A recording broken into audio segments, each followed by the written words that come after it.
अगर एपी का रेशियो दिया, अगर एपी की बात करें तो एपी क्या होता है, एक हम लोगों ने फॉर्मूला पढ़ रखा है। एपी पहली बात तो होता है क्या, जिस सीरीज का कॉमन डिफरेंस क्या हो, सेम हो। कॉमन डिफरेंस सेम हो। जैसे हमारे पास अगर स्टैंडर्ड सीरीज की बात करें तो a plus d, a plus 2d, a plus 3d, dot dot dot dot a plus n minus 1, n minus 1 into a plus n minus 1 into b।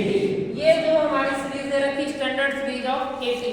AP की क्या है, स्टैंडर्ड सीरीज है। क्यों, क्योंकि देखो कॉमन डिफरेंस क्या है, same है। इससे इसको माइनस करेंगे तो क्या आएगा, d।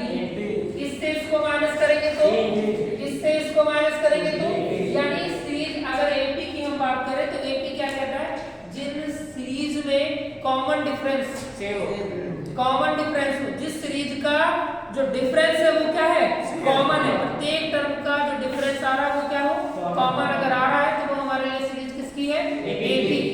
ये बात समझ में आ गई। तो एक हमारे पास Tn टर्म लास्ट टर्म दिया है, Tn equal to a plus n minus 1 into b। यही क्वेश्चन कह रहा है कि हमारे पास दो एपी की सीरीज है। कितनी है, दो हमारे पास एपी की सीरीज है, देखो लिखा है, और वो उसका रेशियो कितना लिया हुआ है, 5n plus 4, ratio 9n plus का एक दे रखा है।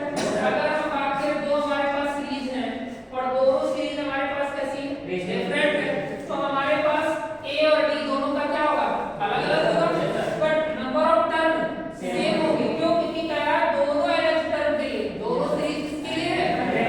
अगर हम एक सीरीज की बात करें तो क्या लिखेंगे, a1 plus n minus 1 into d, ये तो लिखेंगे।